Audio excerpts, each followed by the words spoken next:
Hola, estimadas y estimados, sean bienvenidos a la parte número 2 del tema de esta semana, que es el uso de los signos de puntuación, aquellos signos de puntuación que están en formas pares, ¿verdad? Aquellos signos pares. En el primer video estuvimos analizando el uso de las comillas. En este segundo vamos a analizar el uso de los paréntesis. Y para hoy, en un tercer video, analizar el uso de los signos de interrogación o exclamación, ¿verdad? Según sea el caso. Muy bien, sin más preámbulos, pues, entrémosle al segundo video. Apago la cámara por los motivos que ustedes ya saben. Muy bien, hablemos de los paréntesis. Para comenzar, hablemos de un uso general de los paréntesis. Y hay que decir que son signos pares, que encierran elementos incidentales o aclaratorios intercalados en un enunciado, o sea, dentro de una oración. Se usa en los siguientes casos. ¿En qué casos podremos tener el uso de paréntesis? Bueno, en un primer momento hablamos de que se utilizan los paréntesis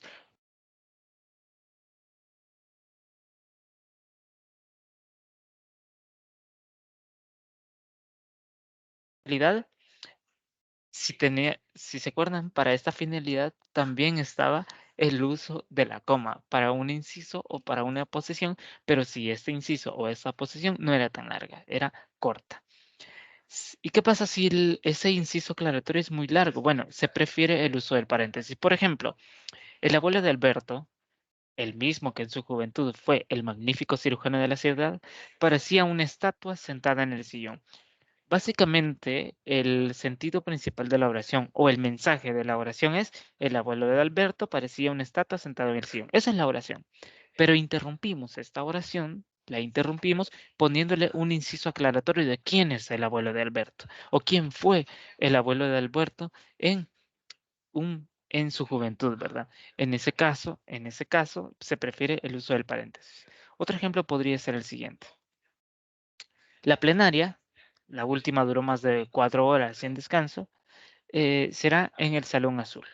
Básicamente la oración es simple, ¿verdad? La plenaria será en el Salón Azul y esa es la oración muy simple.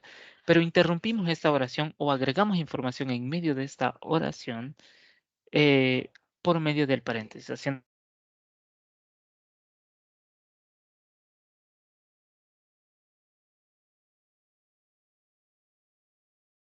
siempre,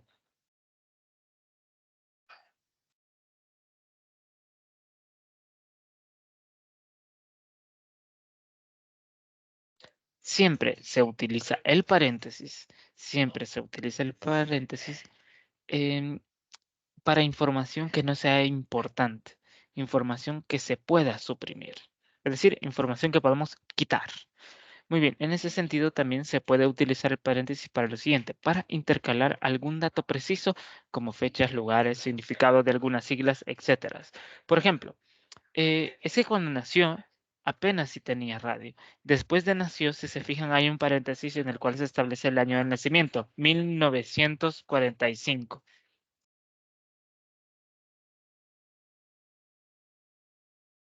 1945.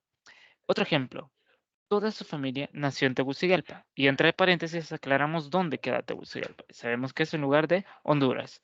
Otro ejemplo, es que la UES, Universidad de El Salvador, es muy cara. Entonces aclaramos dentro del paréntesis qué significa UES, ¿verdad? O puede ser el inverso también.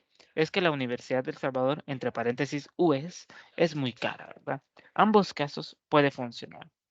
Una tercera uso del paréntesis lo podemos encontrar en aquellas transcripciones de textos, cuando se omiten parte de esos textos y dentro de ellas se colocan los puntos suspensivos. ¿Se acuerdan cuando estuvimos analizando los puntos suspensivos? Bueno, este es el caso también, ¿verdad?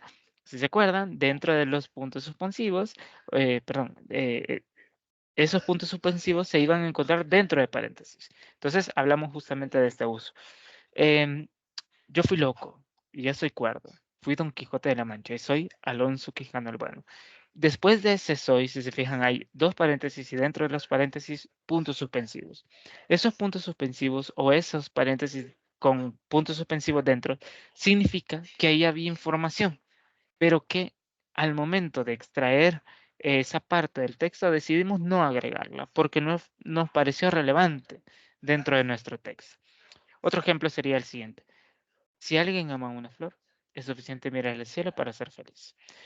Después de si alguien ama una flor, vienen los paréntesis con 3 puntos suspensivos, significa que ahí había más información que decidimos omitir.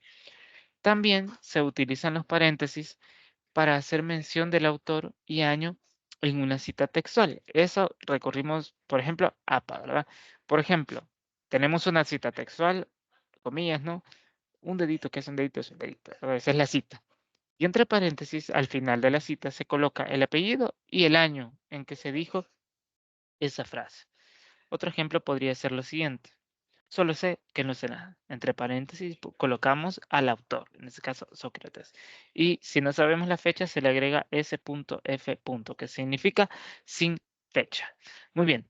Eso es todo en esta ocasión. Perdonen un poco. Yo sé que hubo en algún momento del video hubo una interrupción. A lo mejor hubo em, una desconexión en la reunión, en la grabación, perdón, de esta sesión, así que lamento ese hecho. Bueno, sin más preámbulos, pues esto es todo y nos vemos en un tercer video para hablar de otros signos pares, que serán los últimos de esta semana. Hasta la próxima.